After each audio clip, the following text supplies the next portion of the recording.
દર્શક મિત્રો, ડેલી બોડેલી ન્યૂઝમાં આપનું સ્વાગત કરું છું. મયુદ્દીન ખત્રી. દર્શક મિત્રો, હવામાન ખાતાની આગાહી પ્રમાણે છોટાઉદેપુર જિલ્લાના જે વિસ્તારો છે જ્યાં 24 કલાક ભારે વરસાદની આગાહી આપવામાં આવી છે, તો ખાસ કરીને જે બોડેલીનો જે વિસ્તાર છે છેલ્લા 24 કલાકથી અહીં તો વરસાદ વરસી રહ્યો છે. ત્યારે દિવાનફળી જે વિસ્તાર આવ્યું છે જ્યાં સતત છે તે ભારે વરસાદના કારણે આ દિવાનફળિયાનો જે વિસ્તાર છે ત્યાં પાણી ભરાઈ ગયા છે. હાલ તમે દ્રશ્યો જોઈ રહ્યા છો. આ ઘરની જે રસ્તો છે, ઘરની સામેથી જતો રસ્તો છે, જ્યાં હાલ પાણી ભરાઈ ગયું છે અને નીચાણવાળા જે વિસ્તારોની અંદર પાણી ભરાઈ જતાં લોકોને છે તે ભારે મુશ્કેલીનો સામનો કરી રહ્યો છે. છેલ્લા 2 વાગ્યાના અરસાથી જ આ જે વિસ્તારમાં પાણી ભરાઈ ગયું છે અને લોકોની જે ઊંઘ છે તે હરામ થઈ ગઈ છે. હવામાન ખાતાની આગાહી પ્રમાણે વરસાદ તો વરસી રહ્યો છે, પરંતુ નીચાણવાળા વિસ્તારમાં પાણી ભરાઈ જતાં લોકોને ભારે મુશ્કેલીનો સામનો કરવો પડ્યો છે.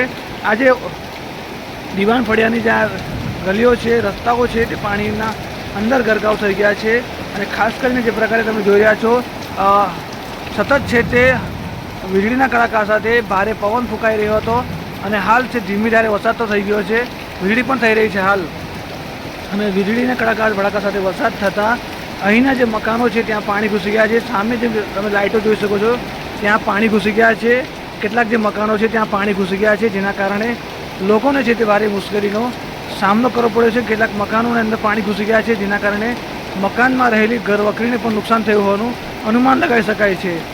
છેલ્લા 24 કલાકની જે હવામાન ખાતાની આગાહી છે અને હવામાન ખાતાની આગાહીને કારણે અહીં જે પાણી ભરાઈ ગયું છે, વરસાદ તો થઈ રહ્યો છે, પરંતુ નીચાણવાળા વિસ્તારના લોકોની ઊંઘ હરામ થઈ ગઈ છે. લોકોને ખૂબ જ મુશ્કેલીનો સામનો કરવો પડી રહ્યો છે. હાલ તમે જોઈ રહ્યા છો અત્યારે ચારે બાજુ છે તે વીજળીના કડાકા થઈ રહ્યા છે અને વરસાદ થતાં છે તે અહીં પાણી ભરાઈ ગયું છે. હાલ જે આ જોઈ શકો છો, આ જે ઓટલા સુધી પણ પાણી આવી ગયું છે.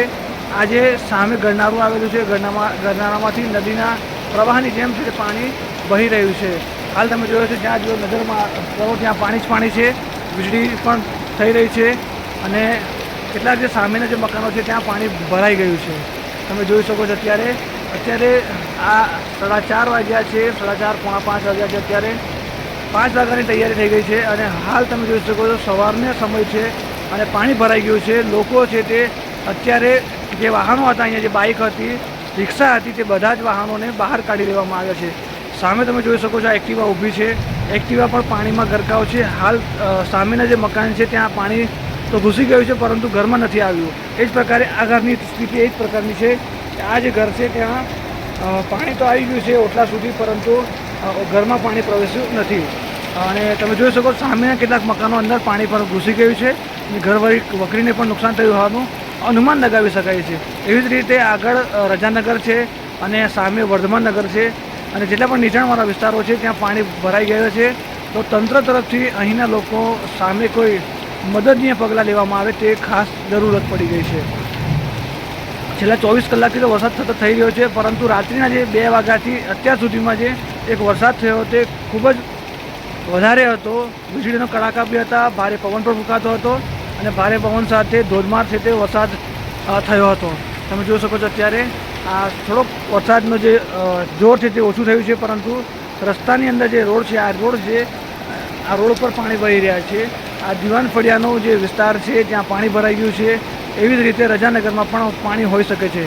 અત્યારે તો જવાય પોઝિશન છે નહીં.